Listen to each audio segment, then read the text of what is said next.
Assalamualaikum warahmatullahi wabarakatuh. Apa kabar semuanya? Semoga semua dalam keadaan sehat ya. Baik, untuk pembelajaran kali ini nanti akan bersama saya Santosa dari MI Nurul Ulum Bantul. Oke, untuk kesempatan ini nanti kita akan belajar tema 2, subtema 1, pembelajaran 4, 5, dan 6.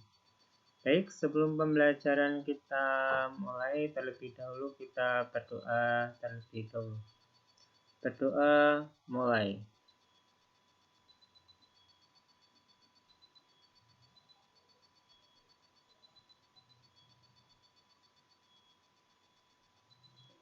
Berdoa selesai. Baik, untuk kesempatan kali ini kita akan belajar apa saja? Ya, nanti kita akan belajar ada 3 muatan pembelajaran.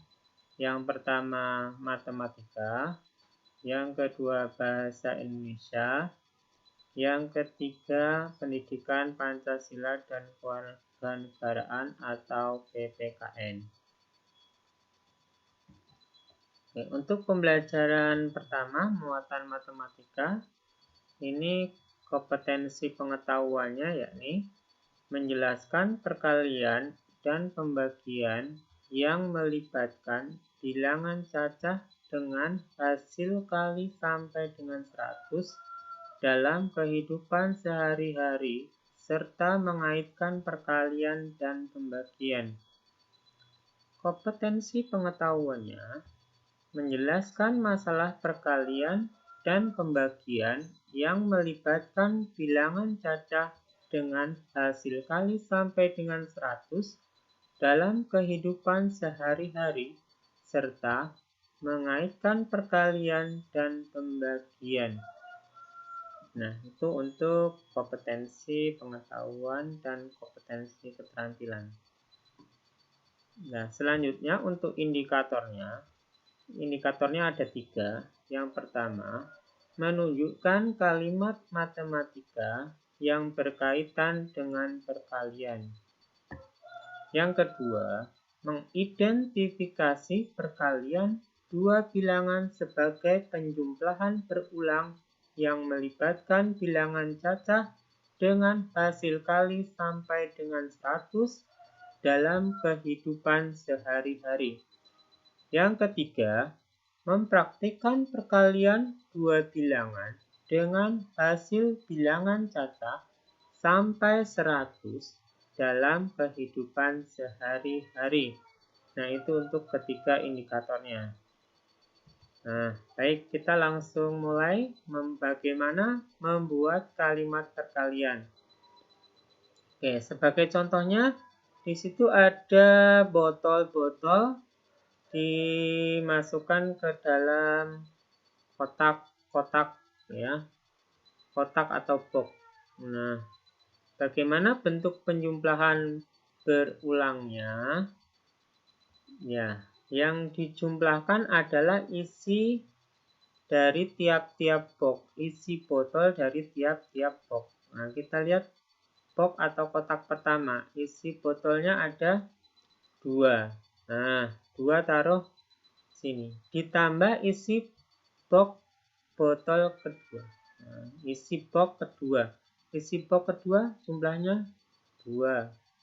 Nah, ditambah 2. Kita lanjut ke isi box yang ketiga. Isinya juga 2 botol. Nah, ditambah 2. Terakhir ditambah isi kotak nomor 4. Nah, kotak 4 ada 2. Nah, hasilnya taruh sini. Nah, jadi penjumlahan berulang adalah 2 ditambah 2 ditambah 2 ditambah 2. Jadi semuanya ada, jumlahnya ada 8 ya. Oke, jadi yang dituliskan itu isinya, isi dalam kotak atau box tersebut. Oke, untuk kalimat perkaliannya bagaimana? Kalimat perkaliannya kalau dilihat dari gambar yang dihitung adalah jumlah kotaknya atau boxnya terlebih dahulu. Jumlah kotaknya ada berapa? 1, 2, 3, 4. Jadi boxnya perkaliannya adalah 4 dikalikan isinya. Isi dalam tiap kotak. Isi dalam tiap kotak berapa tadi sudah kita hitung? 2, 2, 2, 2. Cukup ditulis 1 aja di sini. Nah, jadi bentuk kalimat perkaliannya adalah 4 kali 2. Hasilnya sama, 8 dengan 2 ditambah 2. Ya. Oke. Kalau tidak ada gambar, hanya bentuk penjumlahan berulang, membuat kalimat pertanyaan dengan menjumlahkan jumlah angka 2 yang ditambahkan atau jumlah angka-angka yang ditambahkan. Nah, kita lihat di sini. Angka 2-nya ada berapa? Kita hitung 1, 2, 3, 4. Nah, maka bentuk perkaliannya 4-nya taruh di depan. Oke. Terus yang di belakang yang diisi adalah angka yang ditambah-tambahkan itu angkanya berapa. Nah, di sini yang ditambah-tambahkan angkanya 2. Jadi cukup diwakilkan 1. Nah, ditulis di sini. Nah, jadi bentuk perkaliannya 2 ditambah 2 ditambah 2 ditambah 2. Bentuk perkaliannya adalah 4 kali 2. Kalau 4 kali 2, bentuk penjumlahannya berulang adalah 2 ditambah 2 ditambah 2 ditambah 2 sama dengan 8. Ya, sudah paham ya? Kita lanjut ke latihan. Untuk latihannya di situ ada 3 buah box atau kotak.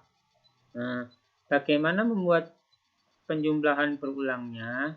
Ingat, tadi adalah yang dituliskan isi dari tiap-tiap box. Nah, mari kita isi bareng-bareng. Untuk yang box pertama, jumlahnya ada berapa gelas?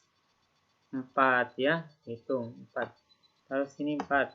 Nah, masukkan 4. Nah, box kedua juga 4. Kotak kedua 4. Taruh sini. Yang dituliskan isinya ya, isi dalam box. Kotak ketiga isinya 4. Nah, masukkan sini 4. Nah, sekarang 4 ditambah 4 berapa yo? Nah, 8 ditambah 4 berapa? Ya, betul. 12. Nah, lanjut ke bentuk perkaliannya. Tadi udah diingat ya.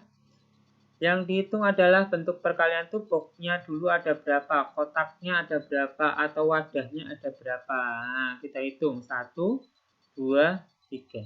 Nah, jadi jumlah kotaknya ada 3 atau wadahnya atau tempatnya ada 3. Ya, isi tiap kotaknya ada berapa? Nah, sini 4, sini 4, sini 4. Cukup tulis 1 aja. 4.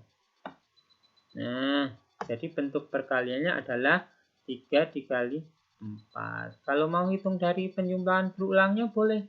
Boleh, jumlah angka 4-nya ada berapa? 1, 2, 3. Taruh di depan. Yang ditambah-tambahkan angka berapa? Angka 4. Cukup dituliskan 4. Hasilnya berapa? Hasilnya sama dengan ini. 12. Oke, sudah paham kan? Gampang ya untuk membuat kalimat perkalian dari penjumlahan berulang. Oke. Sekarang ke soal cerita. Nah, bagaimana kalau soal cerita? Kita baca dulu yuk bareng-bareng. Benny membeli kelereng. Kelereng tersebut dimasukkan ke dalam 4 kantong. Setiap kantong berisi 7 kelereng. Tuliskan kalimat matematikanya, kemudian tuliskan hasilnya. Nah, tadi ingat ya, yang dituliskan dalam penjumlahan berulang itu isi dari wadah atau tempat. Nah, di sini ada kata kuncinya. Setiap kantong berisi 7. Ya, berarti di sini yang dituliskan adalah isi kantong. Isi kantong berapa? Isi kantongnya di sini ada 7. Berarti sini tulis 7. 7 ditambah 7. Karena kantongnya ada 4, berarti 7-nya ada 4. Ya, betul. 7 ditambah 7 ditambah 7. Yuk, dijumlahkan. 7 ditambah 7 berapa? 14. Ditambah 7, 14 ditambah 7. Ya, betul. 21. Ditambah 7. 28. Ya. Hasilnya 28. Oke, selanjutnya ke bentuk kalimat perkaliannya. Ya, tadi kan yang di depan yang ditulis adalah jumlah tempat, wadah, atau kotak. Kalau di sini kan tadi kantong, wadahnya atau tempatnya kantong. Berarti 4-nya ditulis di sini. Nah, dikalikan jumlah isinya. Isinya di sini ya tadi 7. Oke, jadi bentuk perkaliannya adalah 4 kali 7. Kalau dihitung dari penjumlahan berulang berarti angka 7-nya ada berapa? 4 kan? 1, 2, 3, 4. Nah, dikalikan jumlah angka yang ditambah-tambahkan. Angka yang ditambah-tambahkan angka berapa? 7. Ya. Hasilnya sama ya. 4 kali 7 itu berarti 28.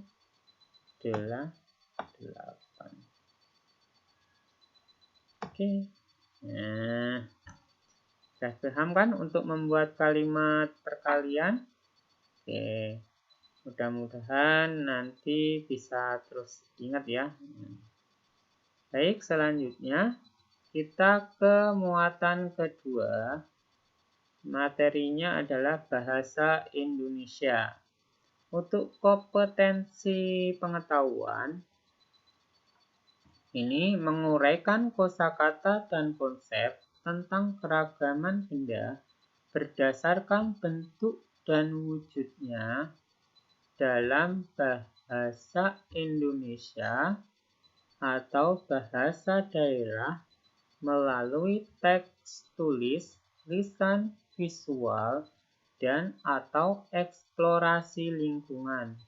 Nah, untuk kompetensi pengetahuan, kompetensi keterampilannya adalah melaporkan penggunaan kosakata bahasa Indonesia yang tepat atau bahasa daerah hasil pengamatan tentang keragaman benda berdasarkan bentuk dan wujudnya dalam teks tulis, lisan, dan visual. Nah, itu untuk kompetensi pengetahuan dan kompetensi keterampilan. Untuk indikatornya ada 2. Pertama, menjelaskan kosakata dan konsep tentang keberagaman benda berdasarkan bentuk dan wujudnya dalam bentuk teks pendek. 2. Menguraikan penggunaan kosakata bahasa Indonesia yang tepat atau bahasa daerah hasil pengamatan tentang keberagaman benda berdasarkan bentuk dan wujudnya dalam bentuk teks pendek. Nah, untuk kesempatan kali ini kita akan membahas benda. Ada banyak benda ya di sekitar kita. Kita mulai dengan wujud benda. Wujud benda itu apa sih? Nah, dilihat dari wujudnya, benda dapat dibedakan menjadi 3. Apa aja ketika wujud benda tersebut? Yang pertama adalah benda padat. Yang kedua, benda cair. Yang ketiga, benda gas. Nah, mari kita bahas satu persatu ketiga wujud benda tersebut. Yang pertama adalah benda padat. Apa sih benda padat itu? Ya, benda padat adalah benda yang memiliki bentuk dan ukuran yang tetap. Nah, jadi bentuk dan ukurannya ini tetap jika dipindah-pindahkan ke tempat lain atau ke wadah yang lain. Nah, sebagai contohnya di sini ada kelereng. Ya, siapa yang suka main kelereng? Ya, ada yang menyebut kelereng, ada yang menyebut gundu, ya. Ada yang menyebut neker mungkin, ya. Nah, neker itu termasuk benda, kelereng itu termasuk benda padat. Nah, karena dipindahkan ke kantong plastik, ke kantong saku, bentuknya akan tetap tidak berubah. Contoh yang kedua, banyak di sekitar kita ya, batu ya. Oke. Batu termasuk benda padat. Nah, alat tulis kita juga termasuk benda padat, pensil. Nah, kalian bisa mencari contoh benda-benda padat di sekitar kalian ya. Selain dari yang kita contohkan ada kelereng, batu, dan pensil. Oke, selanjutnya kita beralih ke benda cair. Apa itu benda cair? Benda cair adalah benda yang memiliki ukuran yang tetap, tetapi bentuknya berubah-ubah sesuai dengan tempat atau wadahnya. Nah, jadi kalau benda cair itu ukurannya tetap, tapi bentuknya bisa berubah sesuai dengan tempat atau wadahnya. Jadi dipindahkan itu ukurannya akan tetap, tapi bentuknya dia nanti akan mengikuti wadah yang ditempatinya. Contohnya ada air. Nah, air dalam botol dipindah ke gelas. Nah, nanti ukurannya akan sama, tapi bentuknya yang dari botol seperti botol, yang kalau sudah dipindah ke gelas bentuknya akan seperti gelas. Contoh yang kedua adalah minyak goreng. Nah, minyak goreng juga sama ya, termasuk benda cair. Yang ketiga adalah madu ya. Nah, siapa yang suka madu? Manis ya. Ini bagus untuk menjaga daya tahan tubuh kita agar nggak gampang sakit. Nah, itu contoh beberapa benda cair. Kalian bisa mencari contoh benda-benda cair di sekitar kalian. Ciri-cirinya adalah berbentuk cair atau encer ya. Nah, benda apa aja itu yang berbentuk cair atau encer itu termasuk benda cair. Misalkan ada oli ya, sampo ya, dan lain-lainnya. Itu benda-benda di sekitar kita yang berbentuk benda cair. Oke, selanjutnya kita akan ke wujud benda yang ketiga, yaitu benda gas. Apa itu benda gas? Benda gas adalah benda yang memiliki ukuran dan bentuk yang selalu berubah-ubah sesuai dengan tempat atau wadahnya. Nah, jadi kalau benda gas ini ukuran dan bentuknya akan berubah-ubah kalau dipindah dari tempat satu ke tempat yang lain. Ya, contohnya apa? Contohnya udara dalam balon. Nah, jadi udara dalam balon ini kalau dipindah ke dalam udaranya, dipindah ke plastik, ukurannya pasti akan berubah ya. Terus bentuknya juga berubah. Kalau dipindah ke dalam kantong plastik, nanti bentuknya juga seperti kantong plastik. Nah, jadi ini yang dimaksud udara dalam balon ya, bukan balonnya. Udara dalam balon. Contoh yang kedua adalah uap air. Nah, uap itu asap yang keluar kalau kita masak air atau masak makanan, itu kan pasti akan keluar asapnya. Nah, asap itu atau uap itu termasuk benda gas. Contoh yang ketiga adalah asap pabrik.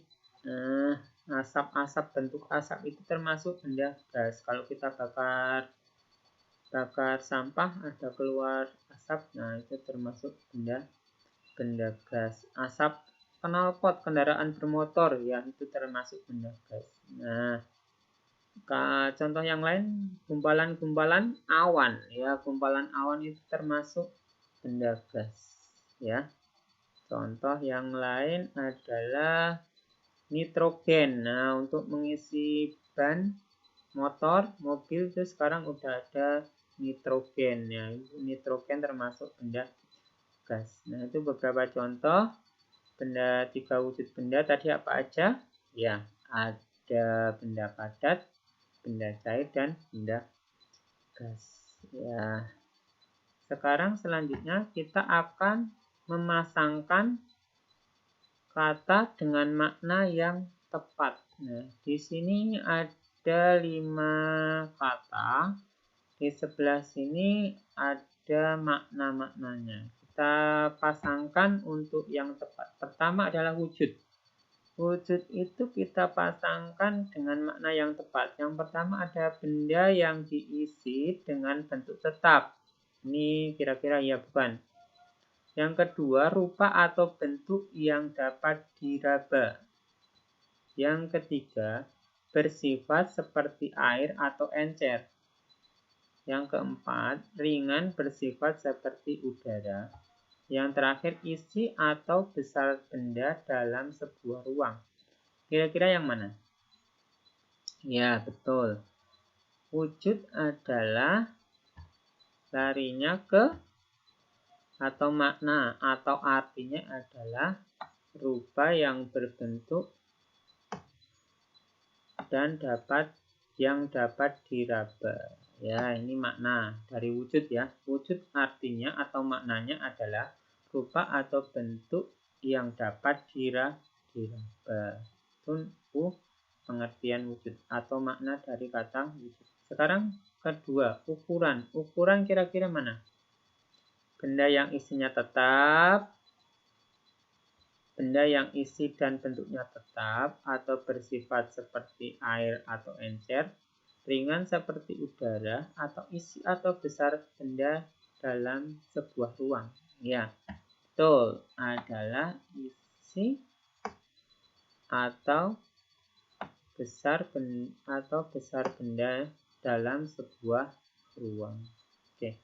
Untuk padat tadi udah ya, isi dan bentuknya tetap tidak berubah dipindah kemana.